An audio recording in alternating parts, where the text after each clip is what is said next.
When Alan Mitchell and I began talking about a TR register, our model was the MGT register. I'm not sure we'd even heard of the TR register in the UK at that time. What set us thinking was that early TRs were literally an endangered species, with most cars that were around in very poor condition. Parts were a real problem. Many things were simply unavailable. So the idea was focused on the cars rather than the people who owned and drove them. A register rather than a club or association. From the first discussions, I saw it as a national group with a focus on parts, mainly second-hand at that stage. To the extent I had a vision, it was that by getting together and pooling our resources, such as they were, it was much more likely that the cars could be preserved. We decided to make membership inexpensive and attractive. We wanted everyone who had an early TR to join and didn't want to lose them when they had joined. The important thing was to keep in touch with the cars through their owners. In fact, if people became unfinancial, we generally kept in touch and tried to badger them until they became financial again. In those early days, we could not have foreseen the number of members, the number of cars, and in particular, the generally really fine condition the cars are in these days. Nor could we have foreseen the sophistication of the TR register and the kinds of services it offers that supports the cars and binds people together. What hasn't changed, though, is the sense of excitement. At the initial formation meeting way back in 1976 at the place I was living in then, which was at Chelmsford Avenue in the Sydney suburb of Epping, the enthusiasm of the people that met there was just palpable. It was so exciting. I can remember it like yesterday. We were young and it was just a great feeling to get the cars and the people together. Well, that enthusiasm is just as palpable and the joy is just the same today. And that's the great thing about the group, and long may it continue.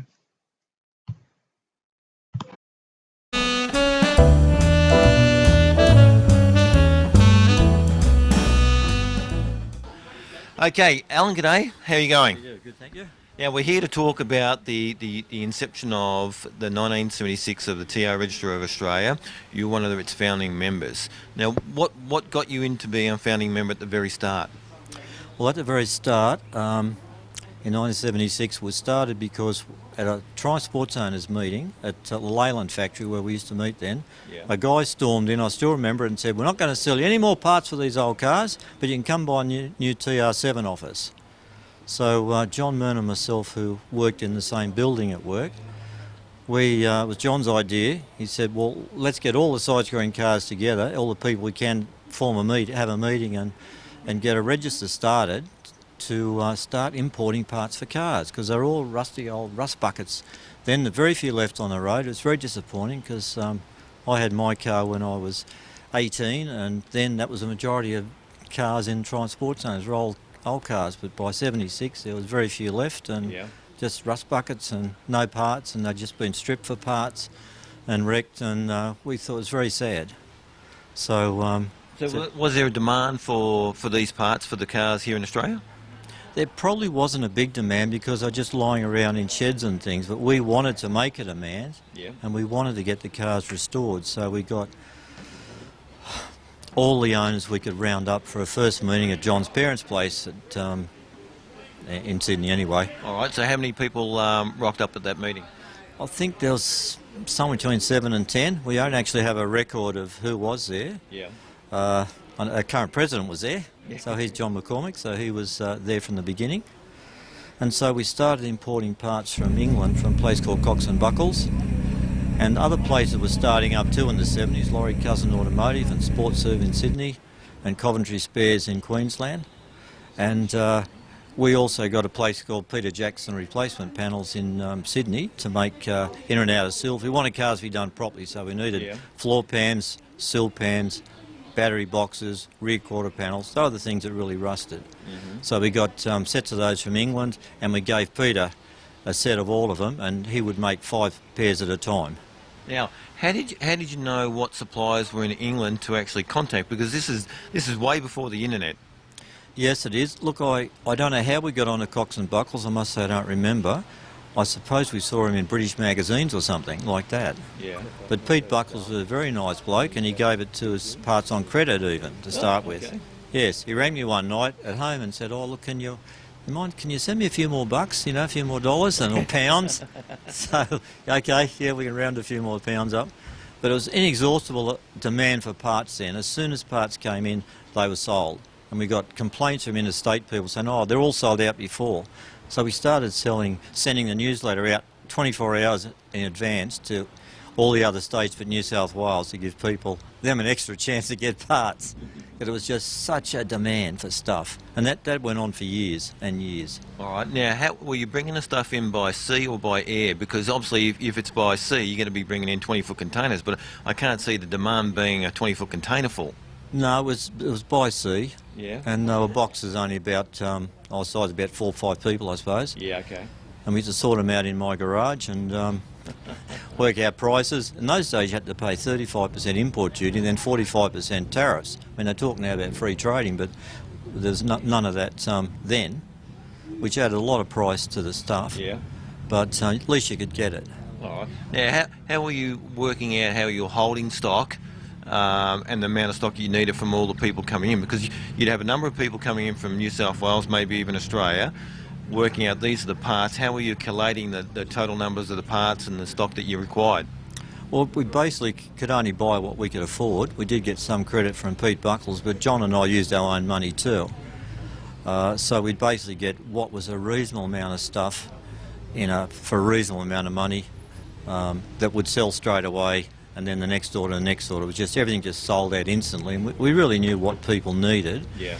We didn't get the real pretty stuff till we started dealing with the Roadster factory in America in 1988, when John and I actually went to Triumfest over there.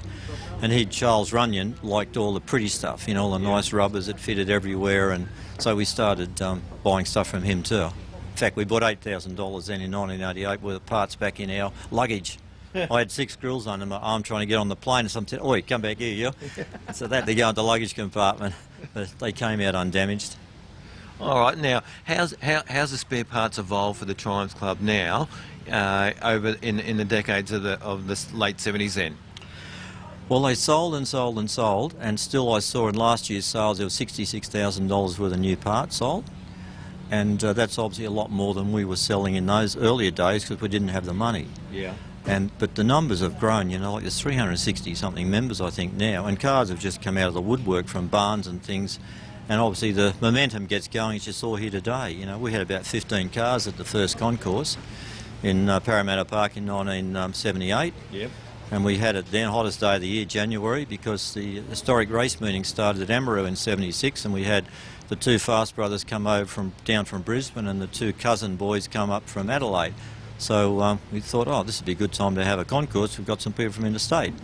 And Laurie Cousin donated the initial trophy, and he was into restoring cars, fixing up TRs down in South Australia then. So we met a lot of people from all over the country. And in 1978, John and I went around Australia for 9 weeks. Well, he went for 15, I went for 9, and we went and looked up personally as many people as we'd, found to join the club, and got onto a one-to-one basis, and that got more momentum going in that, and it just kept taking off and off and off. Now, what is one of your fondest memories of being a founder of the club for the 70s only at this point of time? I think it was getting cars going again. I mean, I had my car when I was 18, so it was very sad to see that being the most common car to being almost none left. And to see cars being restored. Like, if you saw the roughest car here today, that was the average car of the 70s, how bad they were. Yeah. I mean, young people bought them new, they probably weren't garaged, they were rust buckets. And now there's so much restoration, and you got the parts to restore them with. All And right. people were older and got more money to pay for them then. Yeah. Now, so back in 1976, 1976, you've started the club as a founding member. We're in 2019, some 40 years later. How do you feel now about how much the club has actually grown in itself, not only from the spare parts, but it's gone into the community side of things, running concourse events, and the amount of members? You must be tickled pink. Look, I am tickled pink, indeed, and it's lovely, all the friendships you made. It's the old saying, it's the cars that bring us together, but it's the people that keep us together. And all the friends and people you meet over the years, and the friends you made, you never would have met them otherwise. That common And interest. a very common interest, and universally, sports car owners just seem to be a very nice bunch of people, and people have the same sort of thinking that you have, I guess, and you get on so well with most people. And all those friendships, would never have made otherwise. My sister introduced me. I found a TR when I was 15. I had my first ride. Yeah. My sister had a boyfriend that had a blue TR3A. I was later to own that car. All right. And she sort of said for 40 years, if only you'd never had that TR, if I'd only never had Warwick. She didn't realise it's the camaraderie that keeps you going, not the cars. Well, it's both, but she never understood that. No. Well, interesting comment, but I think you've got to have that passion about cars, which then leads into the community side of things and making friends for life. How have you found the Nationals for 2019? Oh, I think it's fantastic. It's the most side-screen TRs together yet. Most cars are lovely road cars now. In the 70s and late 60s, we raced our cars, so they were beaten into the ground there too. The old Acuri Triumph team, of which I was a member, we had something like 28 people with CAMS licences, and we used to think, well, we got the biggest racing team in the world. We may not have, but we used to think we did because we're only, 21 sort of thing. But now all those old race cars with big, massive flared guards are all gone. They're all very sedate cars, like mine is now. No more 8-inch rims, no more great big flares, and it looks very sedate. All right. Now, it might look sedate. Have they gone back to more traditional, original, because of the value of these cars going up? I think so. The more original a car is, really, the more it's valuable, and most owners take pride in it looking as original as it can be, yes. Well, we're all individuals as well, and there are people who like to individualise their cars as well. So there are some that want to keep them original because they think there might be more value, or they like it that way. But some will customise them to suit their personality, and they like to do that. Each to their own, but normally the higher the value of the car, the more original it should go back to. Yes, it is that way. There are people like that man over there, Brian Richards, has got an aircraft engineer, an ex-Air Force man. He's got that many electronics and things in his car, and fuel injection, etc., etc. Yep. But I said to him once, it's no longer a TR, it's actually a derivative. Oh, how'd that go down? He went like that at the time. But my cars are pretty standard. Yeah. All right, Alan, well, I want to say thank you very much for telling us your story on the 70s for the TR Australia Register, and it's been great to interview you. Thank you very much. Thank you. Cheers. Thank you.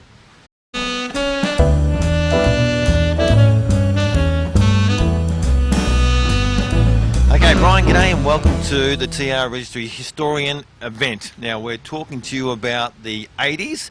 Now, this is a transition time from when spare parts were starting to become available for a lot of the TR series cars, but then obviously from having the parts available, it's now going into the restoration. And apparently the 80s were the big part of the cars being restored. So tell me a little bit about your earliest memories of being part of this fantastic club and what your involvement were. Right. Well, I joined, I got my first TR in probably 75, and I joined the register in 76 when it first started up. And it was my first foray into that sort of stuff. I found it was a lot of nice people, and we were slowly getting together. Into the 80s, there were some parts, we were bringing some parts in from England, and they were still genuine parts back then, but there wasn't a great range of them, so there were things you couldn't get. Things like thermostat housings, door striker plate, the original windscreens, aero screens, TR2 grills. So we actually manufactured them here in Australia, and we actually exported some, which was a big jump from where we were to actually exporting some parts.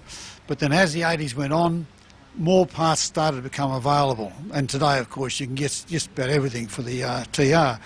So 80s was very big.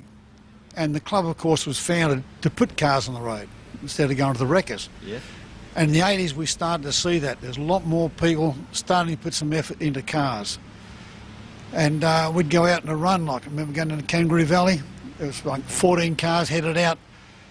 I think about one went home in the back of a truck, and about 4 of them had real overheat problems going up the hill. So the cars are going back in the road, but we still had reliability issues. So we really started to get that act together. And as more and more of us got in there and got to know our cars better and got them going, we started to get a good network of sharing information.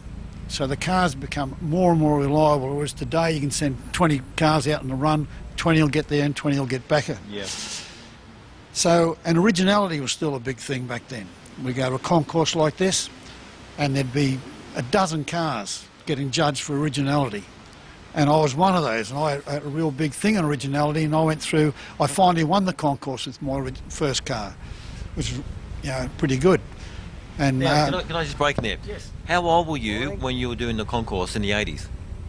Oh, well, 42, 43. Okay. No, All right. still I young thought you were fella. actually. Still a young No, fella. I actually thought you were going to be younger, because I'm thinking, you know, if you're in your late 20s, early 30s, you might still want to customise a car, but you were back into the original car, which is very good.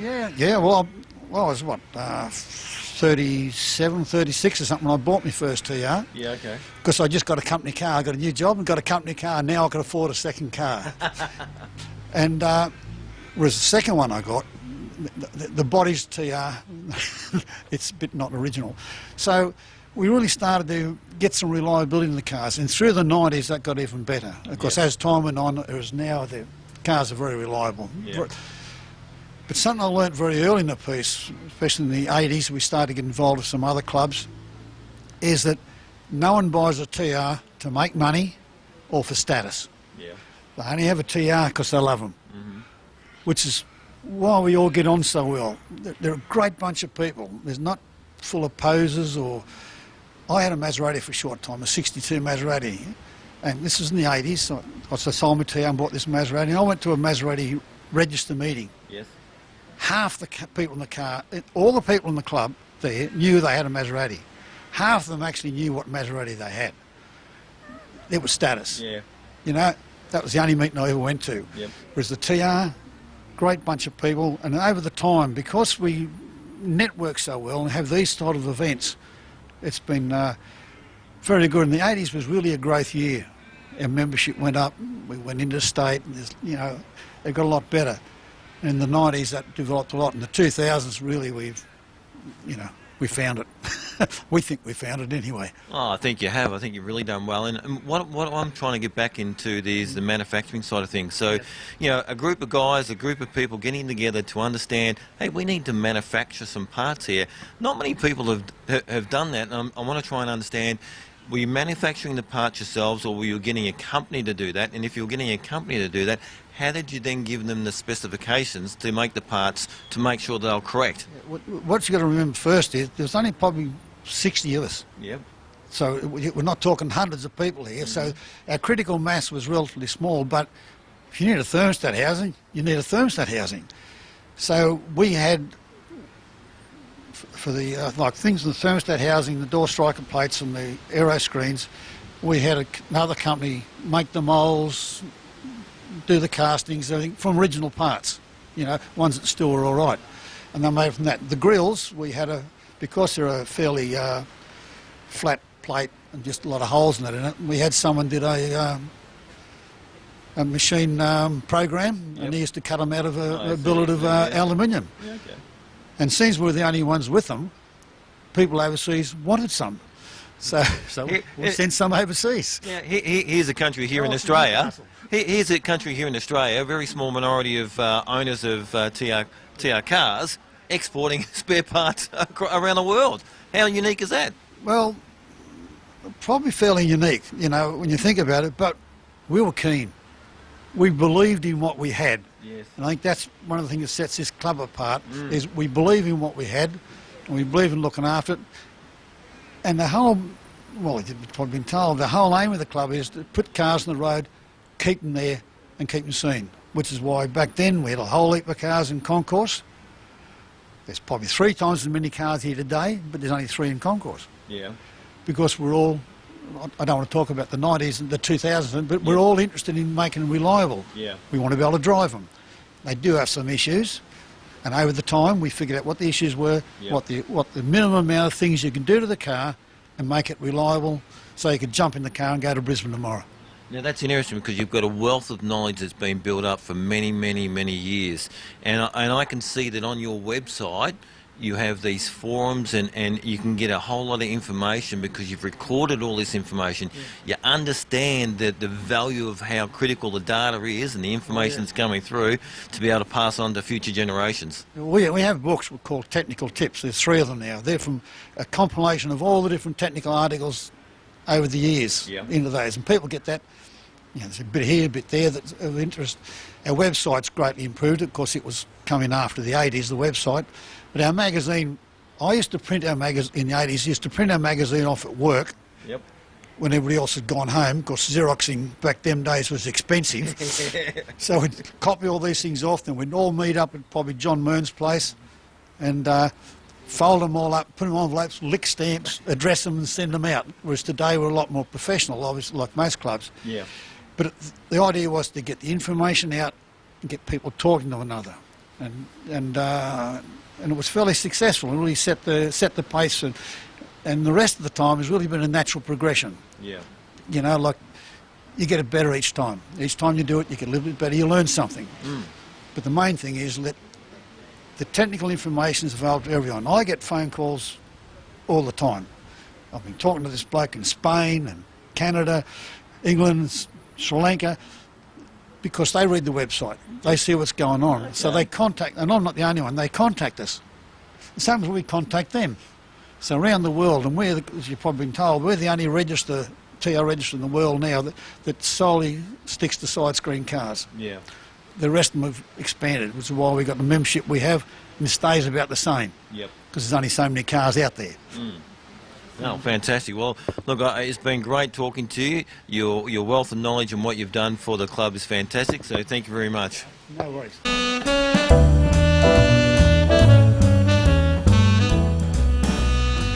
Okay, so today we're talking about the history of the TR Registry Club of Australia, been going since 1976. So we've got Russell and Graham here. Russell, g'day and welcome to the TR Registry. How are you? I'm very well, thank you. And Graham, how are you? Good, Rusty, thanks. That's good. Now, you guys, let me grab that. You guys here to talk about the 1990s of the history of the club. So some of the questions that we've been asked are, what are some of the memories that you have as a member of the club back in the 90s? At the end of the 80s, we changed from the original president who started the club, and I became the first president after he. So I changed. It was a big feat to fill, and then we changed over to the club expanding, the committee expanding, and we looked at how we could actually encourage more members into the club, and we saw that there was a need for the members to have their partners also join in more into the club, which obviously we say happy wives, happy lives. That's basically what, and the support from the wives as well. So I think you can see how we've expanded the club through the spare parts, the enjoyment that the guys were getting out of their cars, and then the social side started expanding the club. So that's been a very big change. And the other thing was that our spare parts used to be handled out of the back of a garage by members. We then brought on board one of the members who's got a parts distribution business, and he came on board with that, so that made a big difference. It came on board so that we could then become far more efficient, expand our parts, and take on the knowledge that these people have in actually distributing and bringing spare parts from around the world back into working with us. So that was a huge change, and it really helped the club. Not long after I was president, I then took on the spare parts myself, and I worked as the spare parts officer for the club. The other thing we've done, and you can recognise how the club has changed, we started off with a newsletter that we used to send out, which is just a newsletter. We then moved on to an improved newsletter, and today we changed over the name of the newsletter to Side Screen, which is a lot along the lines of our sports cars, which is our Side Screen magazine, and that reflects the growing and the changes the club has gone through. So it covers that, and that magazine has always carried the spare parts that are available, and then we've got moved on with all the social aspects and things. So that came into that as well. Terrific, and it's good because obviously any club that needs to grow needs to keep up with the times, but also its members, but to encourage more members coming along to ensure the longevity of the club. Graham, over to you. Now, what are some of your memories of the 90s, being such a long member standing too? Well, I was ACT coordinator in the 90s, and I think a number of the concourses that we did from that time, and Russell mentioned before about the spare parts being centralised, was sort of a consolidation period, really. I think we used to have back in those concourses, we went to different places. As example, you know, we were Bathurst, Hunter Valley, Chuka, Bateman's Bay, Brighton, Arandra, Corowa, Canberra, Tumut, Beechworth, etc. So I've been everywhere, man. in those 10 years, yeah. But there was a fair amount of travelling around, and we didn't have after tours like we have now. But we'd have something like, I don't know, 35 to 50 cars. Yep. And I think I also mentioned in an earlier interview that the people that were doing the judging, because back in those days you judged every car, and you went to the dinner on the Saturday night, and the first cab off the rank was the last judged car. So you went through the night, and eventually somebody had won the concourse. Well, you could do that maybe with 40 cars. It was getting a bit over the top really then, because the judges had a fairly long day, but you could do it. But we've grown, you know, since the 90s to what we're like now with today, something like 80 cars, so you certainly couldn't do that sort of judging now. But a consolidation in the 90s, really. Yep. Going to different places once a year, getting your cars ready to go, consolidation at a state level. We, in the ACT, along with most other states, had good representation. They'd have various events that they'd have during the year, morning teas and such. But even now we've grown more than that. We go off and we do Christmas in July, regions, states do that, come to our national concourses, after tours, so it's bigger, it's more professional. I won't say in the 90s it was amateurish, but it was a smaller group of people, a more close-knit group of people, I suppose, because we'd all sort of grown together with the club to that consolidation phase, I suppose. So what era actually got the club on a national scale then? Because obviously working independently, have you been able to get on a national scale, and has that happened for a long period of time? Well, more recently than the 90s, yes. I mean, there's been involvement, most places, most states. Queensland's had good representation in the last 20-odd years. So South Australia, New South Wales and Victoria have always been strong. Tassie being a little state, there's always been the stalwarts from there, and I think in this concourse today, how many cars from Tassie today? 4 or 5, which is their 5 cars, their biggest representation ever across to mainland, and never much happening from Western Australia, simply because of the tyranny of distance, I suppose, you know. But today there is the one, and he's the West Australian coordinator here today. So there's another sort of milestone in modern sort of... Do you actually know how many members are from each state and each territory? Yeah, there's a listing. I couldn't tell you offhand, but membership listing. So, and we've got well over 300 members Australia-wide. Yeah. Let me say, I suppose New South Wales and Victoria would be the 2 larger. Sorry? Tony, okay. Tony's the membership person, so he'll let us know about that later. But yeah, so I mean, it appears we keep growing, basically. Well, that's good for cars that were built in 1953. It is, yeah. Yeah, and we seem to be doing longer distances too, because, you know, ACT in the middle, and you go to Queensland or South Australia, and I think I mentioned before, you know, we've been to Tasmania, so yeah, we get around. All right. Now, speaking about getting around, Graham, what's one of the most memorable trips that you've actually had? Well, there's been a number. Armidale was an interesting one going there. We came through a hailstone just north of Tamworth, and they closed the road. We were the last people through. But we followed a car, and the hailstone was that severe it had shredded all the leaves off the trees, and we're driving on hail and green shredded leaf.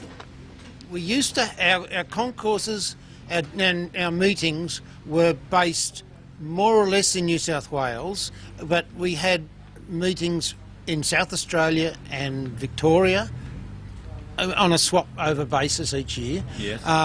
But the meetings that really changed things was back in '91, where we had a meeting in Hunter Valley, and we decided that we'd bring in the wives and we'd bring in as more people we could, and we've also got the associated TSOA, Transport Owners Association, and we brought them in to help judge and bring their cars on in display as well. So at that point we actually had a far more fancy restaurant type main dinner. Right. And in fact it was in a winery, so we could bring the top 3 cars into the winery itself. Right.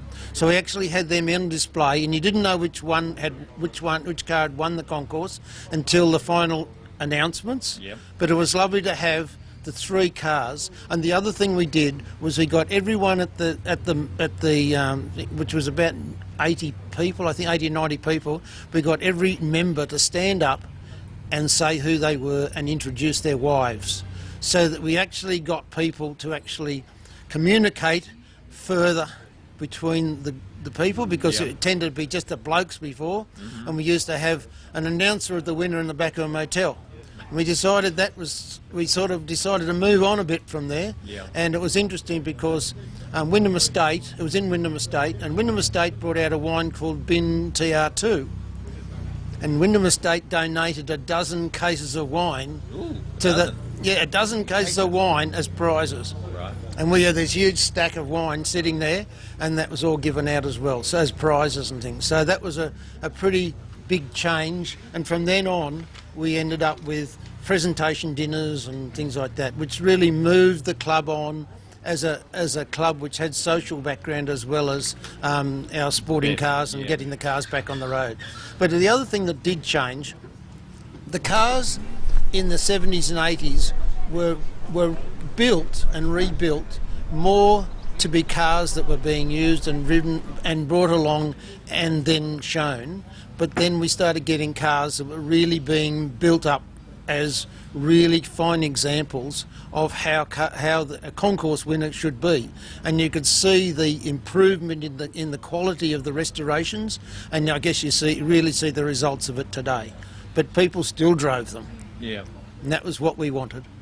All right, so it looks like that the 90s were certainly a decade of change that has made the club more professional than what previous years had done, and that's just a natural progression of any club, to be honest. And the more members that you grow, obviously then the more professional come with the newsletters and so on and so on. So it sounds like you guys have been doing a wonderful job as president and moving the club forward in the right direction.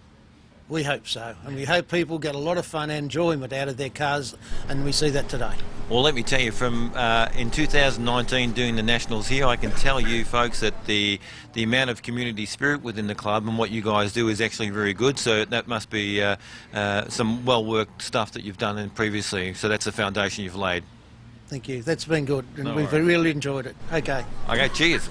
Thank you. Anything else you want to say, Graham? Yeah, well, I was just going to mention, Russell mentioned about Wyndham Estate and the Hunter Valley. I was lucky enough to win that concourse, and highlight of that time was that being told that you'd won it and the car on the stage in front of you, and then everybody hops on the bus, and I hopped on in the car with my mate and drove back from the Hunter Valley to Canberra to go to my daughter's hockey match or something on the Sunday morning. So we drove through the night after winning a concourse. So the silly things that people do. So that could be a highlight or a low light, I don't know. I reckon it's a highlight, mate. Thanks very much, Rusty. Now, the funny thing is, you've been talking about in the 1990s that you were winning a lot of the concourse events. How many of you in that decade did you win? I was lucky enough I won 5 on the trot. 50%. Yeah, Well yeah, done. I was very lucky. It was a lovely car. Yeah. But as I said, they're sort of concourse car's nice, but you've got to keep, if you want it, keep it a concourse car. You sort of, it's your life. You keep having to do stuff all the time. Whereas these days, you want to build a car to take you to the place, and you're not worried about stone chips or paint or upholstery or whatever. But in those days it was a different kettle of fish. You sort of tried to make the car sort of as good as it could be to have an even chance of doing as good as it did the previous year. Well done. Yeah. Okay. When Wyndham Estate had the Bin TR2 wines, Rick Fletcher had a TR2, which is a beautiful car, and they actually bought it from him, and it became a prize for people buying Bin TR2 wine.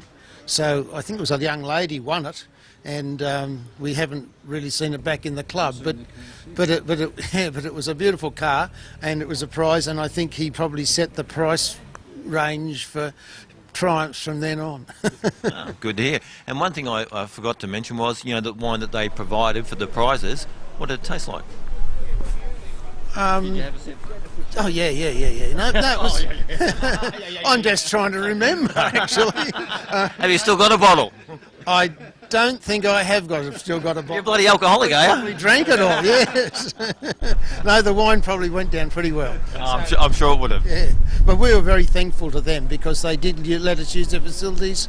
Obviously the restaurant, and we had the actual cars in the winery for the judging and everything, and it was a beautiful setting to have to hold a concourse. And that'd be unique to have actually cars in a winery at the setting of a dinner, because back in the 90s, not many of that would have been happening too much. No, and it was really a really good thing to do, and it was just a change for us for the club. The club changed a lot because that happened, because it brought on the wives into the club. That's what I'm just saying, that it was a changer for everyone, because in previous times all the judging and things for any of the concourses was basically either held at the concourse, just standing out in the middle of the grass and saying, here, you won this or won that, or it was in the back of a motel in the evening, and we had a couple of glasses of wine or a beer and a cheap meal. So it was a big difference. Yeah. And an important thing about that, Russ, is that what you're doing is you're not only bringing the wives in, you're bringing the family and the children and the next generation of TR members. That's right. My son, as he grew up, actually, I've got a back seat in my car, and possibly a little not quite as legal it should be, but he used to have a properly set up baby seat in the back of the car from when he was born, right through to the sit-up back seat to actually driving around. And I always remember him, as we drove along, waving to the cars behind as he got bigger. So it was really interesting. and I'm sure that he'll have fond memories of that as well. Yes, he will. And one day he'll be driving the car, because I've had the car 50 years 2 days ago. Yep. And my son will probably end up with it. Good on him. Yeah. And sorry, Graham? No, I say these days he'd get booked if he had the kid in the back of the car, but Absolutely. back in those days things were a bit more liberal. Correct. Very liberal. He didn't have seatbelts on, because I brought a seatbelt out of the boot over the back of the car to hold it in, and I had seatbelts across the straps across the back. I hope so for the baby shuttle, because, if you're in a stack. Yes, he might have been accelerated into the air. All right, well, Russ, I want to say thank you very much. You're welcome. Graham, thank you very much Thanks, for Rusty. telling us the stories in the 1990s about the TR Australia Register and how it's changed in that period of time. So well done, guys.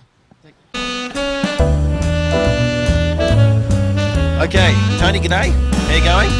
Going very well indeed. Yep. Leslie, how are you? I'm great, thank you. Now, you guys are here to talk about the 2000, where apparently by Bob it went off. It did go So off. how did it go off? Well, it went off because the very first TT, we call them Triumph Tour, was happening in Tasmania. And we were invited to become members of the register. So I've been a member now for 20 years because you had to be a member to go on that trip. And I remember boarding the ship to go across to Tassie with 16 other couples who were total strangers. We spent 12 days around Tassie and came back absolutely lifelong friends, and it was just wonderful. And every year since then, somebody from that original TT has organised another TT in different states of Australia. We've done every state but WA, but we've been there personally. Yeah. Yeah, so fabulous, absolutely fabulous time. Probably one of the highlights was in 2005, Bill Piggott, that wrote the Bibles that we restored our cars by. Yeah. He came over to the Brisbane concourse, and I happened to be organising the TT in Gippsland the following year, and he flew back and actually came on that TT with us, and it was just wonderful. Absolutely wonderful. All right. How did it go off for you, Tony? Well, around that time, I became the coordinator down in Victoria, and because we weren't really doing too much social stuff, we started doing a bit more social things, getting the wives involved, and from then on it went fairly well. We did all sorts of different events. One of the good events was when Leslie's car here became 50 years old. We went up to their house and celebrated the car being 50 years old, which included actually the car blowing the candles out on the cake. So no, we had some good times and really good fun. And yeah, there were some more formal things, but a lot of them were just good fun with the people and enjoying people and the cars. So no, That's fantastic. yeah. So no, we had a good time. So and I'd had my car since 1974, so mine's bought in UK from a junkyard in UK and moved around the world. So ended up here in Australia in '89. So that car has followed you where you've lived over that period of time. You've been passionate enough to actually ship it to each of the countries. Yep. It's been in Holland, in Greece, did a year in Greece when it went out there, and ended up being that funny colour because the Greeks didn't know what British Racing Green was. and then it got put in a container, wooden frame over it, windscreen taken off, furniture thrown on top, and came out to Australia in '89. Unbelievable. Ever since. So, yep, no, thoroughly enjoy the cars. So I was going to say, I know you truly enjoy it. You must be very passionate about it to be able to do that for your car. Yes, I think so. I mean, I got exposed to them at 69, going around Europe with a flatmate of mine, and since then been a bit of an ardent fan of them. Let's put it that way. Yeah. All right, and obviously you guys are loving being members of the club itself as well. Oh, look, the club is great. The people are really good friends. Catch up all the time. It's just like you've not been away from them when you meet up and away you go again. But no, it's good fun. Really good fun. And same for you, Leslie? Oh, absolutely. Love coming to these things. And doing the TTs, we see people twice a year, but we don't see everybody together until once a year like we are this weekend. And it's just fabulous to catch up with everybody. And keeping in mind this is a national, so obviously that's why once a year, but the TTs are more state-based? Yeah, it's sort of the core group from the very first TT, but we've had some people pass away, and then new people come in, or some people can't come, and we actually have to put a limit, and we have waiting lists of people that want to come. Yeah, I'm actually organising one in Western Victoria for March next year, and it's filled up already, and I only sent out the emails 3 days ago. So yeah, I'll be expecting a waiting list once it's published. No, fantastic. Well, it sounds like you guys really set the benchmark for the 2000s to actually increase the community and the social side of things, and that's just been the the real base of moving forward for the club from a more social community point of view as well. Definitely that's the way it's been. It's been just trying to develop the club, especially socially, because a lot of people now have their cars on the road. The cars are in good condition. People want to use them, enjoy using them, and we've got to use them now before we're getting too old to be able to do it. So no, it's going well with the club. It really was, and that was the time when it really expanded from being people just doing it individually to being much more communal and out there and enjoying the cars, which is what it is. Fantastic. Well, I want to say thank you very much for both sharing your experiences for the TR Register of Australia and what the club means to you both. So well done. Thank you. Lovely. Thank you Thank very you very much. much. Thanks.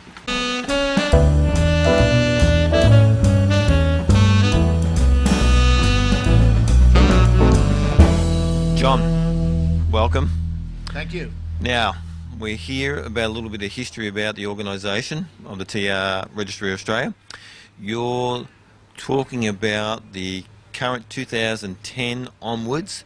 Tell me about what's transpired in that period of time and where the club's moving in the future as well.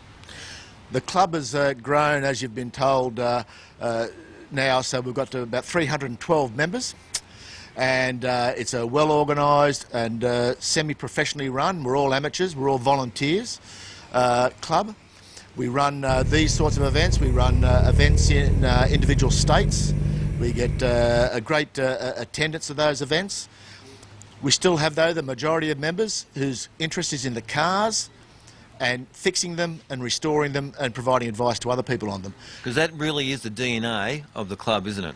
It is. These cars are unique in that the more current Triumph versions and the other sports cars that were newer were far more reliable, far easier to maintain, and spares were more available. These cars need hands-on ownership, and all our owners now, if they start getting other people to work on the cars, eventually they end up doing the work themselves. Yeah. Because they're simple and they're easy to work on and it's fun to make them go yourself. That's still the essence of the club, but the social side has grown a great deal. One of the great things about the club in the 2010 to date, 2019, the club's been going now for 43 years and it's developed a sense of its own history. In 2016, we instituted a trophy for the ultimate prize winner of the concourse.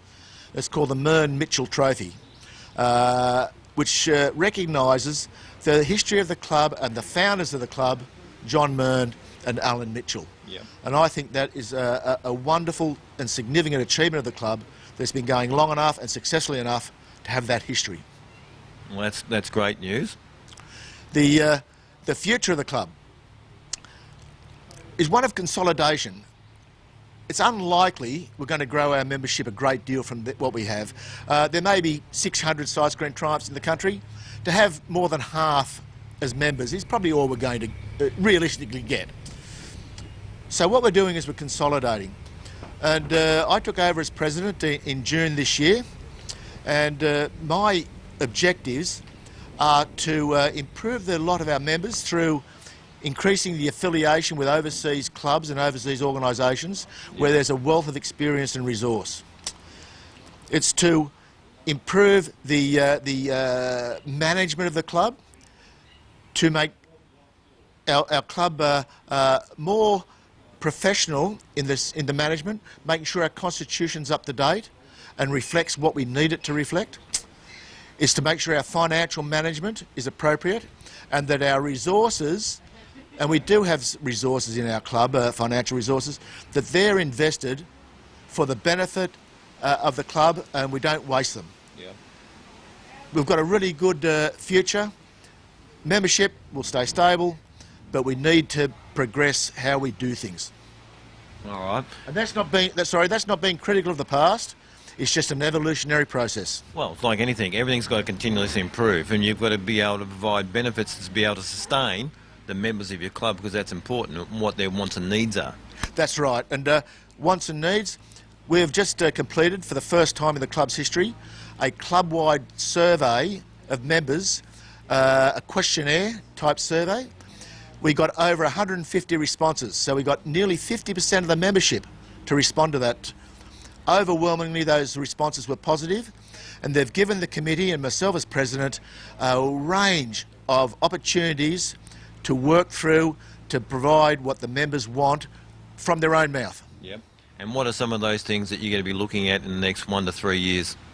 Next 1 to 3 years, the one that I'm most keen on, as I mentioned, is affiliation with overseas clubs. Yep. I have 2 old side screen cars, one that I drive every day, which we saw earlier.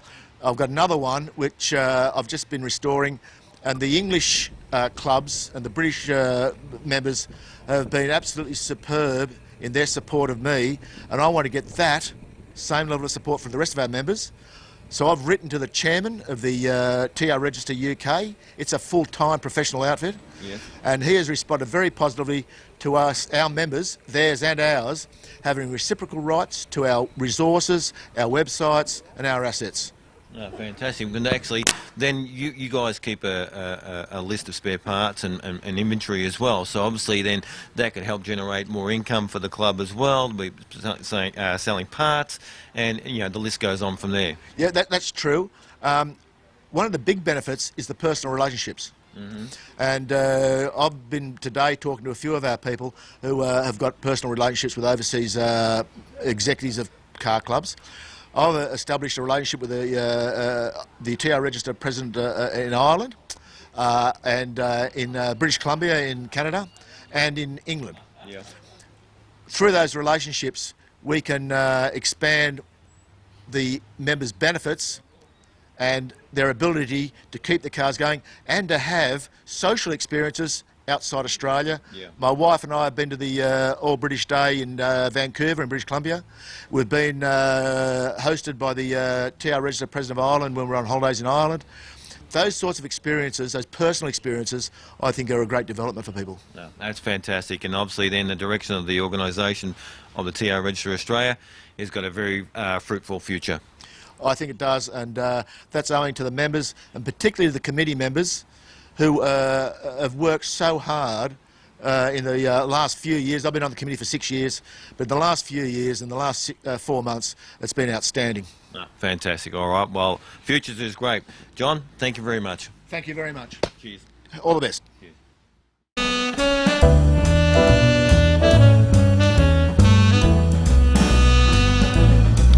John, g'day, and welcome to the TR Register of Australia. How are you? Good, thanks, Rusty. Thanks for having me. Glad to be on board. Now you're not you're one of the youngest members that we have for the TR Register. How old are you? Oh, I'm 32. Yeah, I believe I'm one of the younger ones. So yeah. All right. Now, being a younger guy, how long have you been a member of the club?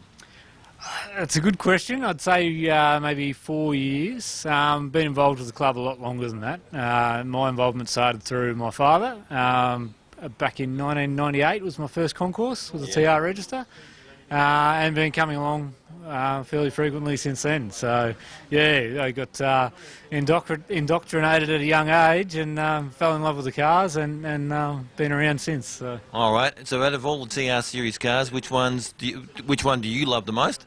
Look, I do love the 2s and 3s. I'll say the TR2, not just because that's what Dad has, but I just love. I think they're just a timeless a shape, and they're missing some of those mod cons, but that just sort of keeps them in that sort of 50s theme more, I think.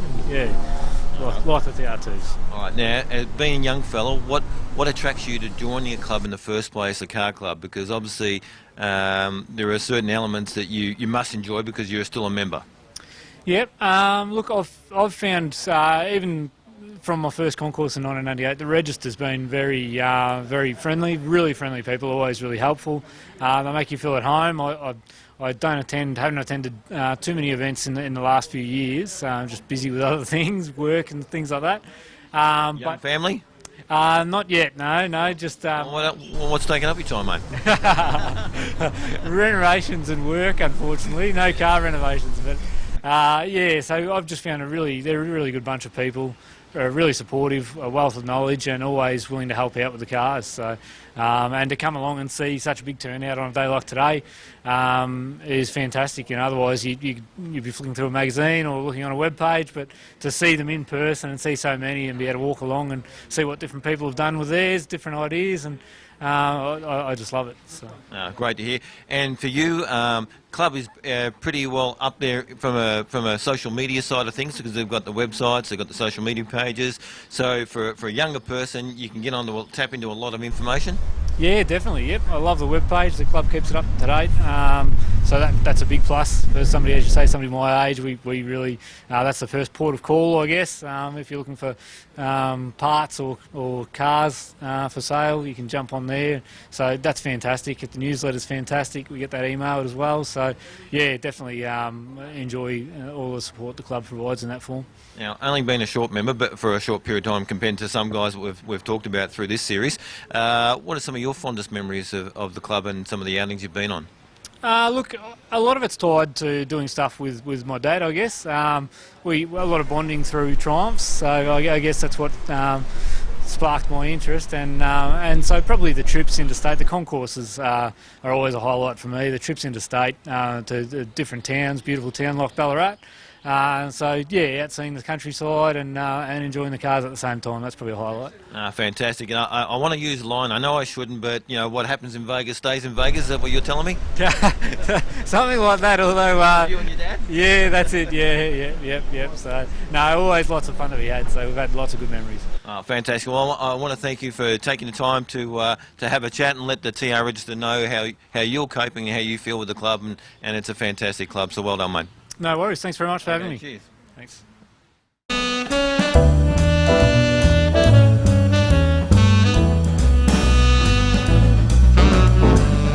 Okay, Joe, g'day. Nice to meet you.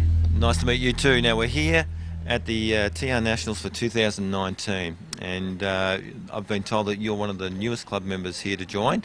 You've only been a member for 8 months. First of all, what made you join? Well, look, I just wanted to buy something classical. I've always been into classical cars, and of course, upon finding the car that I wanted, the next move was to obviously join a club. Yeah. And I heard so much about the TR Register Club, and I was sort of prompted to obviously, join up, and I've never looked back. It's been an absolutely fantastic. Rewarding type of experience because I'm meeting so many nice people. The people here are just absolutely go out of their way to help and assist. Yeah. So yeah, no, I'm really loving it. I really am. Oh, good to hear. Now, more importantly, I know we want to talk about the club, but more importantly, what car did you buy? I bought a Triumph TR3A, Yeah. 1960. So I've just been loving it. It's just absolutely. What's it got? What's the engine, build, model, interior? Well, it's just TR3A. It's a 1960 version. Yep. And it's about the same year when I was born. Yeah, so it's a four-cylinder, 1900cc. So yeah, no, it has all that, and it's got the disc brakes. The first model to come with disc brakes. Yep. All I can say is just I love it. I love it. Right, now, did you like TRs beforehand, or what made you go to that? Because you've obviously had a few cars before. Yeah, well, nothing like the classical, but I was always interested in owning a sports car. Yeah. And I was looking at primarily an MG, MGA. Yep. And I drove in the MGA, and I was sort of semi-hooked up on it. And then, for some reason, I just went to the Triumph. I was looking at the Triumph, the 2R, the 2. Yep. And slightly sort of, interested, but it wasn't quite what I wanted. And then I saw the 3A, and and that's sort of... You hooked? Yeah, hooked. Hook, line and sinker. Well, that's great. Now, we're here at the 2019 Nationals here in Lake Wendouree for Ballarat. You've come along for the whole weekend? I actually got here this morning, yes. I'm going to be staying here in Ballarat overnight. All right, so you've experienced the car show. It's been a little bit inclement weather, yes, but a great range of cars. Have you had a chance to actually go out and look at some of the other cars that are around? Yes, absolutely, yeah. I've just had a good experience in looking at what all the other car enthusiasts have got, and I'm thoroughly enjoyed it. All right, so obviously that cements your choice that you've made a good decision to buy the Triumph? Absolutely, yes. I wouldn't look back. Yeah. Well, they're a sporty little car too. Yes. I mean, I wasn't familiar with these cars either, and to look at them now and to see them in the flesh and see them drive around, they're quite a nice looking car. Well, ever since I've bought the car, I've just had nothing but people just coming up to me from, all walks of life, and just quite intrigued about the actual car itself and what it is, and you know, can we take a photo? And it's just like, wow, never had that sort of experience before. Well, maybe it's just you. No, it's purely the car. I don't want to take a photo of me, but the car itself. All right. So obviously you're enjoying the club. You're great to be a part of it, and a wealth of knowledge from them that you can tap into as a new member to make your car right. Yeah, no, look, it's a great bunch of people, and I've just been thoroughly enjoying everybody's experience and wealth of knowledge that they've passed on to me. So yeah, no, I've never looked back. I've just really thoroughly enjoyed it. Now I've got trying to get my kids into it. Yeah. Brainwashing. Brainwashing, yeah. And I had my younger son who actually likes detailing cars, and and he really took it upon himself to say, well, look, Dad, I'll have a go at it, and really brought it to what it looks like now. Oh, fantastic. Yeah. That's really good. Yeah, no, absolutely. All right, mate. Thank well you very done. much. Thanks for joining the club, and many happy miles for you and your family in your new TR. Appreciate that. Thank you Cheers. very much.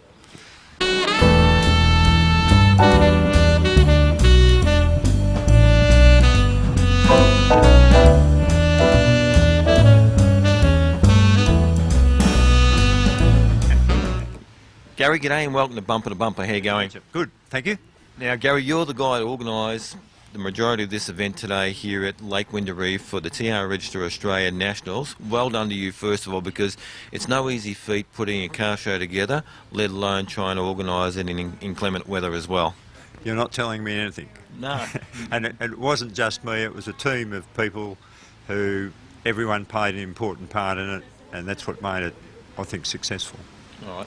I want to ask you, who picked out this location? Because this location is fantastic. The trees, the lake, it is just a real picturesque place. We sat down together and went through a list of towns through Victoria. We wanted it in country Victoria. Ballarat come up. We came up here for a couple of nights and went round the venues and things, and that decided. So that was a group decision. Yep. The location, I saw this and thought, that's pretty good. Generally they have the car shows in the oval up here, well away from the lake. I approached the manager or the superintendent of the gardens up there, got him down here and talked to him about the location, what we could do. He agreed to it, put our permit application in, it was approved. Well done. Yep, and it was, I mean, the day wasn't all that good weather-wise, but we survived. A little bit of rain here and there, it didn't affect things too much. No, not really. And it only rained towards the latter part, and you can't control the weather. But what you can control is the passion of people coming here and all the cars that came, and you had a record event as well. So that's a credit to the club. It is, and the team. You know, they worked hard to get it together. So far, I think it's gone pretty well. Yep. There's a bit more to go yet. Because you've got the rest of you got tonight and tomorrow to go, haven't you? What's happening on tonight? We've got a presentation dinner where the awards for the judging are given out. Yep. The theme of the night is a night at the opera. We've got a couple of opera singers coming to sing to us and dance the night away to a DJ. Fantastic. Sounds good. It will be good. Yep. All right. So you can't really let the brakes off at the moment on the old TR at the moment because you've still got a couple of days to go, but I'm sure that after the weekend you'll be able to just sit back and relax and reflect on an event that's really been well run. That's correct, and from Monday to Wednesday we've got play type things. We're going to Sovereign Hill, we're doing a steam train ride from Malden to Castlemaine, we've got a day at Dalesford, bit of driving, and friendship. Yeah, well, and actually that's a good thing because obviously a lot of the events that you're doing are building the camaraderie of the people to be able to mix together and build their friendships, not only just one day but over a series of events as well.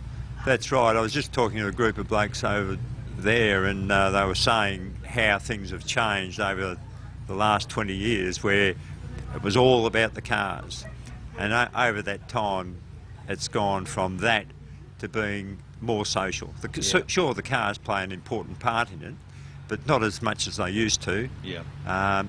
Certainly the category of car, the quality of the cars has risen over those years, but the camaraderie is just extraordinary. Yeah. really. So. Oh, fantastic. Well, I want to say thank you very much. For me, to be here at Bumper to Bumper, to be airing your car show, the TR Registry of Australia here at Lake Wendouree, fantastic event. It's gone off without a hitch, to be honest. Weather's been a little bit disappointing, but you can't pick the weather, but it's been a great event. People have been fantastic, cars have been fantastic, so well done, mate. Thank you. Cheers. Okay.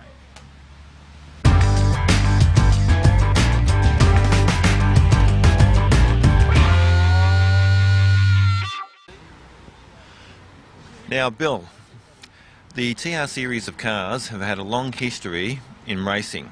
Where did it all start? Sure, well, really it started completely with the first cars around. You'll see one of the Streamline models here that was used as a record breaker at some time, but also their primary use was in rugged situations such as rallying and also for endurance racing.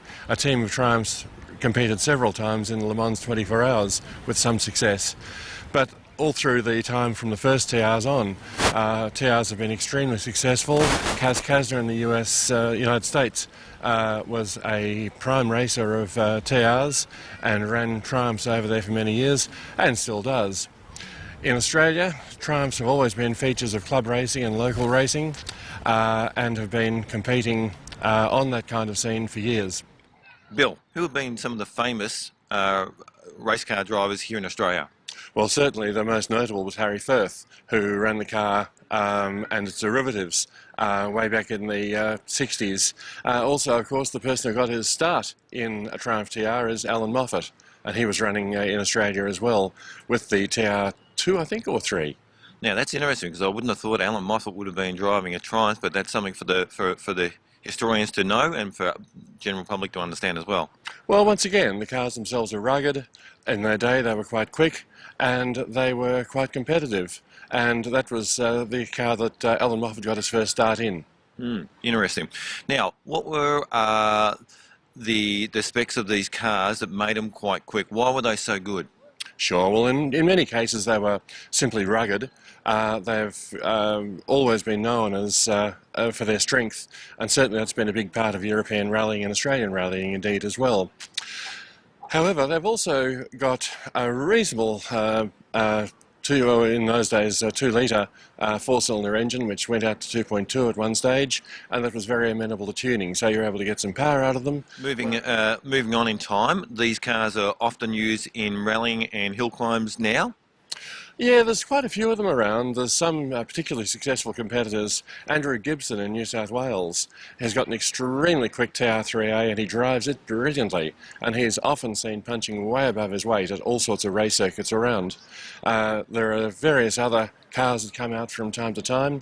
Bob Slender, Brian Richards, a couple of names of people who've been racing TRs and doing regularity Golden Era Auto or gear events for many years, and they've always been up there with the best and always been competitive. Now, do you race cars yourself? Yes, I've been racing now for a bit over 50 years, starting in go-karts when I was 13, and I've had my Triumph, for just on 30 years. It took 10 years to restore, but after that, I've done regularities, hill climbs and so forth at all circuits throughout Australia, including Bathurst for both hill climbs and circuit competition, Lakeside, Oran Park, Sandown, Phillip Island, all those the old girl's gone around, and she's going ahead and running at Bryant Park Hill Climb tomorrow in Gippsland. Oh, so that's going to be good. So how do you get a feature tomorrow? Have you got the car set up and how do you think you're going to go? Oh, I see, yes. Probably I'll go ahead. I've got the car ready to go. Probably I'm not going to go ahead and win a trophy, and I don't care. I love going ahead and racing. I love just being in the competition. Just competing and running on a track like that is just so much fun. And really, it's not a matter of competing against others. You're competing against yourself for your best time that you can do. And just simply enjoying driving around a beautiful track as fast as you can. All right, now, when you're in racing in different types, sprints, hill climbs, and all the rest of it, do you have to actually set up your car differently? Once again, if you were going for the last increment of performance, yes, you'd say that you should do so. Whereas at the moment, I've simply set the suspension up to be reasonably tight. I've got a few modifications to the engine, and the rest of it's up to the person behind the wheel. All right, and for your 50 years of experience, you must enjoy it for doing it for so long? Yes, certainly. It's been an absolute passion for many, many years. And I've been racing go-karts, speedway, motorcycles, the Triumph, open wheel cars. So yes, for 50 years now, it's kept me entertained and poor. Yeah, well, I was going to say, obviously for a younger generation to get into it, what would you say to them? Well, to be quite honest, to get into motorsport, it's not expensive and it's not difficult. Lots of people in the hill climbs are running older cars, picked up for around about $1,000. You don't need fancy seat belts or roll cages or anything like that, and you can run. Possibly not as a winner or something, but you can still have a hell of a lot of fun for that sort of money. Tyre wear, fuel costs are minimal. Great time to be had. All right. Now, what keeps you going to do the hill climbs all the time? Because obviously it must be adrenaline as well. Absolutely. Just the thrill of going out there, being able to drive as fast as you can on a beautiful surrounding with a lovely car. Who'd do anything else? No, true, very true. Now, what are some of the hairy moments you've had whilst you've been competing? I guess one of the ones that I would think of would be Bathurst. Bathurst is a terrifying place because when you're in a low sports car, you're in a concrete jungle, you're in a valley, and you can't see around any corners virtually going up the top or down the bottom. Yeah. So you just have to trust the flag marshals to make sure there's no oil or other cars in the way, because you can't see it until you're right on it. The other part of Bathurst is the straight is so fast and so long, and you're sitting there charging down the straight at a wild speed, thinking, oh, I hope I pumped those tyres up. Oh, did I do the wheel nuts up? Yes, I think so. And the brakes are working. Yes, exactly right. Because you're going to pull it up. Yes, otherwise you'd finish up in orange, I think. All right, well, thank you very much. All right, terrific. Cheers. All the very best, Rusty. Cheers.